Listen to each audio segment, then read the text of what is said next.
Serial में आने वाला है एक नया ट्विस्ट। जी हाँ, अब यहाँ पर तोशु की बदतमीजियों से सभी घर वाले बहुत ही ज्यादा परेशान हैं। उसने सभी की नाक में दम कर दिया है।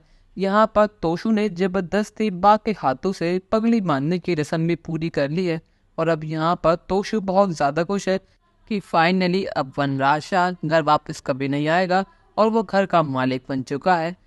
पर लेकिन यहाँ पर जैसे ही तोशु अगली सुबह अपनी आंखें खोलता है और वो जैसे ही तैयार होकर बाहर आता है तो उसकी आंखों के सामने और कोई नहीं बल्कि वनराज शाह और काव्या खड़ी होते हैं। यहाँ पर उन दोनों को साथ में देखकर तोशु की तो आंखें फटी रह गई हैं। उसको यकीन नहीं होता कि पापा वापस घर आ चुके हैं। यहाँ पर वनराज को सब पता लग चुका है कि आखिर तोशु ने खल्लात का तमाशा करा है और उसने पीठ पीछे के गुल खिलाए हैं। तो अब यहाँ पर तोशु के पापा को घड़ा भर चुका है और उसके कर्मों की सजा अब वनराज उसको देने वाला है। यहाँ पर वनराज बिना एक पल गवाए तोशु के गालों पर अपने हाथों के निशान छोड़ देता है। जी हाँ दोस्तों, यहाँ पर वनराज ने तोशु को जमकर पिटाई लगा दी है। अब यहाँ पर काव्या भी वनराज के साथ है। वो कहती है कि तोशु, तुमने जो कुछ भी करा बहुत गलत करा। तुमसे ऐसी उम्मीद भी नहीं थी कि तुम ऐसा कुछ करोगी। पर लेकिन यहाँ तोशु की बदतमीजी कम होने का नाम भी नहीं ले रही। वो गुस्से में कहता है कि काव्या, तुम तो शांति रहो। बदतमीजी में तुमने पीएचडी कर रखी हो और तुम मुझे लेक्चर दे रही हो। एक बार आईने में जाके अपने आप को देख लो, उसके बाद मुझे कुछ कहना।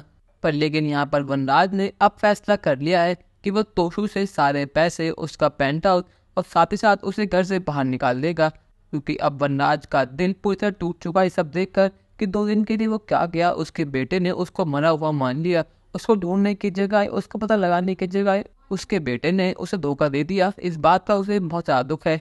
पर लेकिन यहाँ पर तोशु को समझ आ चुका है कि पापा बहुत गुस्से में है और वो गुस्से में कुछ भी कर सकते हैं। अब यहाँ पर उसने एक और गलती करी तो वो घर से बाहर निकल जाएगा।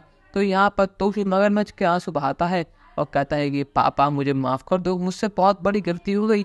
मैं पैसों के लालच में अंधा हो गया था। मुझे लगा था कि आप कहीं चले गए हैं तो आपके गैर हाजिरी में मुझे इस घर को संभालना पड़ेगा, इसीलिए मैंने सब कुछ करा। वरना मेरा कोई मकसद ही नहीं था कि मैं आपकी जगह लूँ। इस घर के मालिक आप थे और आप ही रहेंगे। वो तो ये घर बिखरे ना, इसलिए मैंने ये सब करा। पर लेकिन वनराज ने अपना फैसला सुना दिया है। और लेकिन जैसे ही वनराज तोशु को घर से बाहर निकालने वाला होता है, यहाँ पर काव्या वनराज के पैरों में गिर जाती है और कहती है कि पापा, तोशु को माफ़ कर दीजिए। चाहे तोशु कैसा भी हो, मैं मानती हूँ कि उसने बहुत बड़ी गलती करी है। पर लेकिन आपने हर बार तोशु को माफ़ करा है, तो प्लीज़ इस बार भी तोशु को माफ़ कर दीजिए। चाहे तोशु कैसा भी हो, पर लेकिन है तो आखिर मेरा पति ही ना। अगर ये घर से चला जाएगा तो मैं क्या करूँगी? मैं इसके बिना क्या ही करूँगी? और मैं परी को क्या जवाब दूंगी? जब वो मुझसे पूछेगी उसके पापा कहाँ हैं तो मैं क्या बोलूँगी? मैं सिर्फ और सिर्फ अपने परिवार के लिए और परी के लिए तोशु के साथ रहती हूँ। तो प्लीज़ आप इस परिवार को मत तोड़िए। अगर तोशु चला गया यहाँ से तो मैं भी ये घर छोड़कर चली जाऊंगी, वो भी अभी के भी। अब यहाँ पर किंजल के मन में तोशु के लिए फिर से प्यार जाग चुका है। पर लेकिन क्या वनराज किंजल की बात मानकर तोशु को माफ़ कर देगा या फिर नहीं? अपनी राय हमें कमेंट सेक्शन में ज़रूर बताइएगा। और चैनल को अब तक नहीं सब्सक्राइब तो कर लीजिए। धन्यवाद।